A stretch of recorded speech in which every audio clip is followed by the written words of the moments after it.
Question है जिसमें क्या कहा गया है, एक वस्तु है जो 20 मीटर पर सेकेंड की चाल से चल रही है। कितना से? 20 मीटर पर सेकेंड की चाल से चल रही है। और ये पूछा गया है कि यदि घर्षण गुणांक 0.4 हो, कितना हो? ये कितना दूर जाकर रुक जाएगी? अगर एक वस्तु है, मान लीजिए m द्रव्यमान की है, वो 20 मीटर पर सेकेंड की चाल से चल रही है और कोई वस्तु चलने लगे 20 मीटर पर सेकेंड की चाल से, तो क्या होगा? प्रारंभ में उसको 20 मीटर पर सेकेंड की चाल दे दिया गया है। घर्षण के कारण वो क्या हो जाएगा? उस पर विपरीत बल लगने के कारण वो क्या रुक जाएगी। वही बताना कितना दूर जाकर रुकेगी। देखिए 20 मीटर पर सेकेंड की चाल से चला, u बराबर दिया, क्या दिया है? u बराबर, u कितना है? 20 मीटर पर सेकेंड। एक कुछ दूर जाकर क्या हो जाएगी? रुक जाएगी। यानी v बराबर क्या हो जाएगा? यही आपको यश निकालना है। यश निकालने के लिए सबसे पहले ये जानना होगा इसमें बल कितना लग रहा है और इसमें फोर्स जो लग रहा है उसके कारण से इसमें त्वरण कितना है। त्वरण मेनली हमको जानने की जरूरत है। तो फिर से याद रखिए, इस पर रोकने के लिए घर्षण बल लगेगा, जिसे हम लोग स्मॉल f से लिखते हैं। स्मॉल f बराबर क्या होता है? स्मॉल f बराबर होता है n क्या है? नॉर्मल फोर्स, अविलंब प्रतिक्रिया बल, जिसे r से भी लिखा जाता है। और इसी नॉर्मल फोर्स की जगह होता है mg। क्या होता है? f इक्वल टू हो गया, और इसी f के कारण वस्तु में त्वरण, यहाँ कहीं तो मंद उत्पन्न हुआ। इसी f के कारण इस वस्तु की स्पीड कम हुई है, इसीलिए इस f को f बराबर m में भी लिख सकते हैं। क्या लिख सकते हैं? अरे न्यूटन के दूसरे नियम से f बराबर a में लिखा जा सकता है। जब f बराबर a में लिखा जा सकता है तो अब यहाँ से देख रहे हैं कि m कैंसिल हो जाएगा। m क्या हो जाएगा? m कैंसिल हो जाएगा, तो a बराबर कितना होगा? Mu G. a बराबर क्या हो जाएगा? म्यू की वैल्यू कितना? 10 का वैल्यू 10 लेने, जी का वैल्यू 10 लेने के लिए, तो जी के बाद 10 हो गया तो कितना हो गया? a बराबर हो गया मीटर प्रति सेकेंड स्क्वायर। अब यहाँ देखना ये है, जब a बराबर 4 मीटर पर सेकेंड स्क्वायर हो गया, ये कितने दूर जाकर वस्तु रुकेगी? ये वस्तु कितने दूर जाकर रुकेगी? एक फॉर्मूला है, गति का समीकरण v स्क्वायर बराबर यहाँ माइनस इसलिए लिखे हैं क्योंकि मंथन हुआ है। क्या हुआ है? तो बताओ 2as बराबर क्या लिखोगे? u स्क्वायर, और यस बराबर क्या हो जाएगा? u square minus v square बटा 2a। u की वैल्यू कितनी है? u की वैल्यू 20 का स्क्वायर माइनस बटा 2 into a हो गया ऊपर कितना? 400 बटा में बराबर 50 मीटर। तो ये कितना दूर जाकर वस्तु रुकेगी? 50 मीटर। देखिए एक 3 केजी की वस्तु है। कितने केजी की? इस पर 1.2 केजी बाहर के बल से खींचा जा रहा है। कितना भार? 1.2 केजी बाहर। इसको यदि हमको न्यूटन में बदलना होगा तो जी से मल्टीप्लाई करते हैं। किससे मल्टीप्लाई करते हैं? जी से करेंगे 1.2 जी न्यूटन में हो जाएगा। बस समझ में आया? न्यूटन जी का मतलब 9.8। इसका वैल्यू रख देंगे, अभी यहीं पे रखते हैं, हो सकता है कट जाए इसीलिए हम इसी म्यू में रखते हैं। तो गुणा कीजिए, विभाग दीजिए, बात सेम हो जाती है। तो हमको जरूरत पड़ेगी तो इसका वैल्यू रख लिया जाएगा। अब देखिए यहाँ पर कहा गया है कि इसको खींचने के लिए इतना बल आवश्यक है, अर्थात इससे कम बल से खींचोगे तो वस्तु चलेगी। किसी वस्तु को खींचने के लिए अधिकतम बल, किसी वस्तु को खींचने के लिए न्यूनतम बल कितना होना चाहिए? तो जितना अधिकतम घर्षण बल होती है, जितना अधिकतम मैक्सिमम फ्रिक्शन, लिमिटिंग फ्रिक्शन के बराबर आपको बल लगाना पड़ेगा, तभी वस्तु खिंचाएगी। उससे ज्यादा लगाएंगे तो बेहतर है, लेकिन उससे कम लगाएंगे तो वस्तु खिंचाएगी। तो है कि इतना बाहर से ही खींचने के लिए इतना बार आवश्यक है, मतलब ये लिमिटिंग फ्रिक्शन है। कौन सा फ्रिक्शन है? यानी कि अधिकतम फ्रिक्शन जो लग रहा है मैक्सिमम वैल्यू फ्रिक्शन की है 1.2 जी है। हम बताए हैं कि जब वस्तु पर अधिकतम जो घर्षण बल लगता है, कितना लगता है? अधिकतम घर्षण बल जो लगता है वो अधिक मैक्सिमम और म्यू एन होता है। कितना होता है? अरे म्यू एन बताए थे। जब म्यू एन हो गया और यहाँ पर क्या लिखा 1.2 जी एन की जगह एम जी 1.2 जी से जी कैंसी इसीलिए जी का वैल्यू नहीं रखे थे।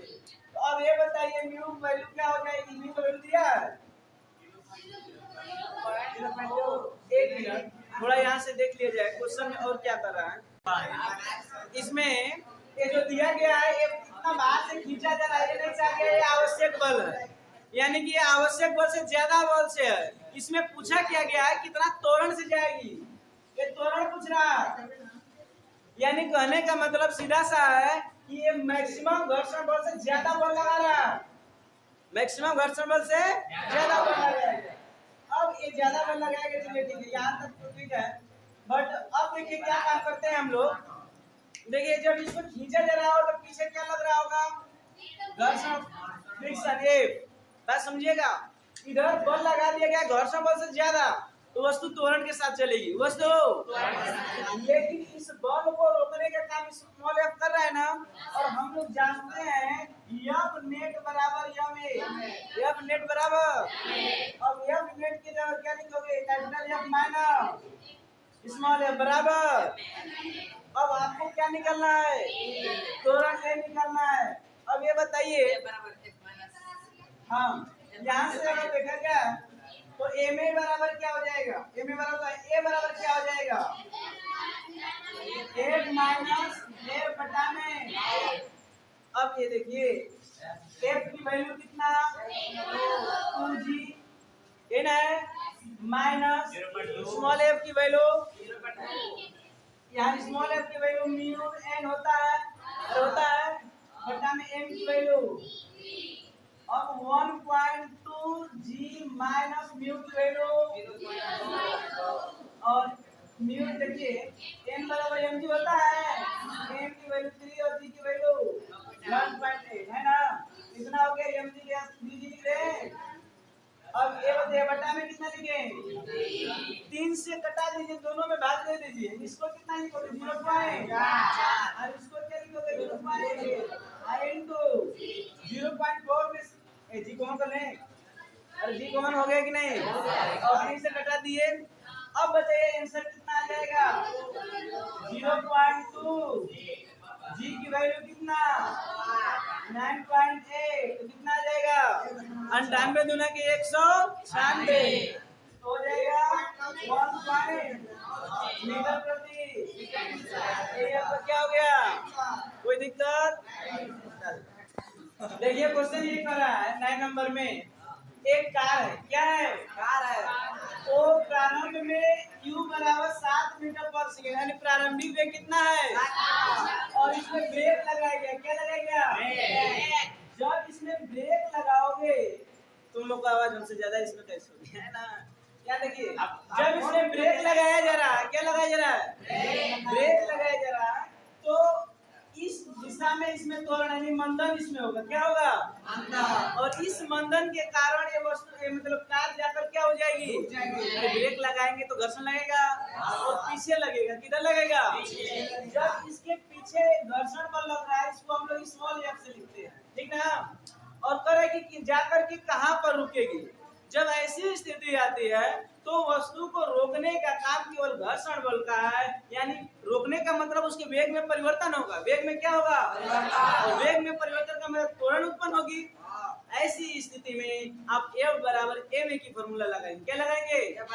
यानी कि इसी F के घर्षण बल के कारण ही इसमें मंदन उत्पन्न हुआ है, तो F बराबर क्या लिखेंगे? लेकिन चूंकि ये गति में था तब घर्षण लग रहा था, इसे गति की घर्षण कहते हैं। क्या कहते हैं? गति घर्षण, काइनेटिक फ्रिक्शन। और काइनेटिक फ्रिक्शन की वैल्यू होती है म्यू एन। क्या होती है? एन क्या चीज? Thermal force. एन क्या है? तो एन की जगह हम क्या लिखते हैं? बराबर एम ए। एम से एम कैंसिल, ए बराबर क्या हो गया?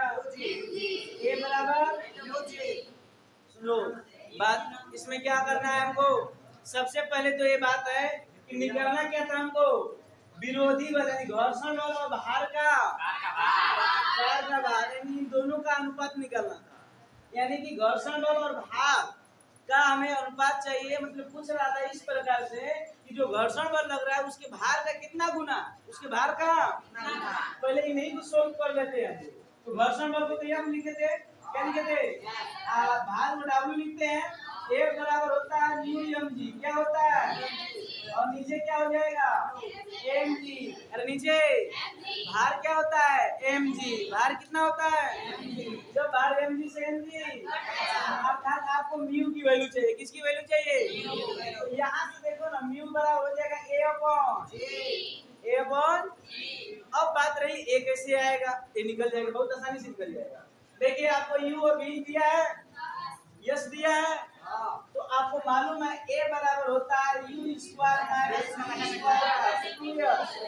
अरे होता है कि नहीं, जब इतना होता है तो नहीं आ रहा, देखिए तो यहाँ पर हम क्या करेंगे, 7 का स्क्वायर करें माइनस बटा में 2 आएगा, अब तो देखो 49 बटा में कितना आ जाएगा, जल्दी बता दीजिए, 2.5 कितना रहेगी, 2.45, ठीक है, चलिए ठीक। अब ये बताइए कितना क्या हो गया मीटर प्रति, अब बहुत आसान, आपको म्यू की वैल्यू चाहिए था, क्या चाहिए था, a की वैल्यू कितना लिखते हैं, 4.5, जी का वैल्यू आंसर आ जाएंगे, बता दीजिए जल्दी से कितना आंसर आएगा। आपका क्वेश्चन जो 10 नंबर है, इसमें कहा गया है कि एक वस्तु है वो कितना स्पीड से प्रारंभ में चल रही थी, 10 मीटर पर सेकेंड से, वो 5 सेकेंड बाद रुक जाती है, 5 सेकेंड बाद क्या हो जाती है, तो v बराबर कितना, v बराबर 0 हो गया। आपसे पूछा था कि कितना दूर जाकर रुकेगी, कितना, तो अब यहाँ देखिए जी बराबर 10 लिखिए, जी बराबर कितना लेना है, 10 मीटर पर सेकेंड स्क्वायर, ठीक है, यहाँ पर दिया गया है 10 मीटर पर सेकेंड स्क्वायर। अब ये बात समझना है कि इसमें कितना दूर जाकर रुकेगी, यही निकलना है, ये वस्तु कितनी दूर जाकर रुकेगी। सबसे पहले हमको यश की वैल्यू निकालना है, इसको निकालने के लिए हम लोग जानते हैं यश बराबर होता है u स्क्वायर माइनस, हमें त्वरण a की जरूरत पड़ेगी, किसकी जरूरत पड़ेगी, और इस पर बल, गति के दिशा में बल के नाम पर केवल एक बल है, कौन सा है वो, घर्षण बल, कौन है, और वो भी गति घर्षण, कौन सा घर्षण, तो यहाँ पर गति घर्षण काइनेटिक फ्रिक्शन यह बराबर जानते हो कितना होता है, म्यू यानी म्यू mg कितना होता है, तो हम इसकी वैल्यू निकालें। अच्छा, इसी के कारण से त्वरण उत्पन्न हुआ है, इसलिए हम इसकी जगह पर ma लिख सकते हैं, क्या लिख सकते हैं, तो आपको मिल जाएगा ma बराबर म्यू m से a बराबर, अरे a बराबर कितना है, a बराबर आपका म्यू जी हो गया। अब बताइए a बराबर म्यू जी, म्यू की वैल्यू कितनी, म्यू की वैल्यू 0.1, जी की वैल्यू कुल मिलाकर मीटर प्रति, 1 मीटर प्रति सेकेंड स्क्वायर आ गया। तो अब यहाँ पर रखना है इसकी वैल्यू, u की जगह कितना रखते हैं, v की जगह बटा में कुछ आ गया, कितना आ गया, लेकिन बात समझिए ये 50 आ गया, लेकिन कहा है कि 5 सेकेंड तक चलती है, रुकने की कोई जिक्र नहीं किया, यहाँ डिस्टर्ब हुआ है, ये रुकने का जिक्र नहीं किया था कि ये रुक गई। बस आप ये जानिए कि अगर मतलब कि इसको चलना है, इसकी त्वरण निकालना है, त्वरण हम लोग कितना निकालते हैं, 1 निकला, यही ना, ये कहा गया है कि रुकी नहीं है, इसका वेग नहीं मालूम है, v कितना है, ये फॉर्मूला लगाना उचित, तो हाँ हमें यश निकलना है, क्या निकलना है, यश बराबर होता है ut,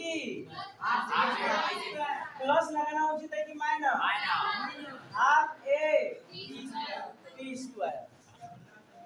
देखिए यश बराबर ut minus half a t square, u की वैल्यू और t की वैल्यू माइनस हाफ a गुणे, अब ये कितना हो जाएगा, माइनस 25 बटा में 2, 12 दशमलव, घटा कर बताइए कितना आएगा, 50 में से 12.5 कितना आ जाएगा? 37 क्या चीज? ठीक है।